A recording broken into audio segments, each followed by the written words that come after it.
Ya, saya kira tadi kan banyak dikemukakan bahwa salah satu persoalan demokrasi langsung sekarang ini adalah money politics di tingkat publik. Yang pertama saya ingin mengatakan, apakah ada jaminan kalau pilkadanya tidak langsung money politik hilang? Menurut saya jauh lebih mudah bagi oligark, bagi pemilik kapital untuk membeli suara anggota DPRD itu daripada ribuan atau jutaan masyarakat. Itu secara teori itu jauh lebih mudah dan itu dikaji oleh banyak sekali ilmuwan politik soal money politik. Yang kedua, saya mungkin kurang sepakat ya dengan narasi yang dikemukakan oleh kawan saya Burhanuddin Muhtadi yang menyatakan bahwa toleransi terhadap politik uang itu meninggi. Data itu benar, tetapi sebenarnya yang menentukan di dalam politik uang itu bukan toleransi terhadap politik uang. Dalam toleransi politik uang sebenarnya kita bertanya, apakah menurut Anda wajar kalau ada di dalam pemilu ada yang ngasih uang atau barang untuk dengan iming-iming suara gitu.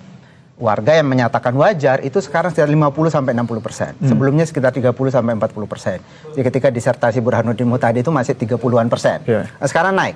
Tetapi sebenarnya ada pertanyaan lanjutan. Apakah kalau Anda dikasih uang dari 60% tadi atau 50% tadi, Anda akan memilih calon? Umumnya mengatakan, nanti dulu, saya mungkin ambil uangnya. Tapi soal memilih, hal lain. Jadi di dalam studi yang kami lakukan itu hanya sekitar 10% saja warga yang efektif termakan oleh politik uang.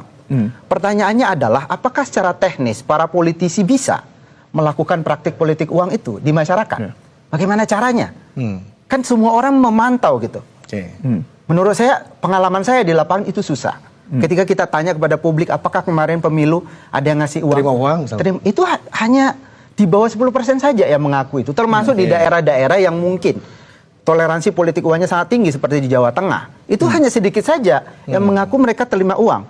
Dan kalau kita tanya lebih jauh, apakah ketika Anda dikasih itu kemudian suara Anda terpengaruh?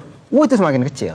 Jadi menurut saya toleransi bisa jadi yang udah dikasih uang pun tetap milihnya yang lain. Saya gitu maksudnya. Kritikan saya terhadap argumen seperti yang dikemukakan oleh Mas Bima Arya tadi adalah bahwa jangan kita underestimate publik. Kasus di Jakarta misalnya, bagaimana Pramono Anung dikepung oleh semua partai, tetap menang gitu. Partai-partai ini kaya raya gitu, sedang berkuasa, punya segala sumber daya. Dulu Pak Jokowi yang diusung oleh PDI Perjuangan juga bisa menang, padahal dia bukan elit. Ada Ganjar Pranowo, ada Ridwan Kamil yang bukan siapa-siapa gitu.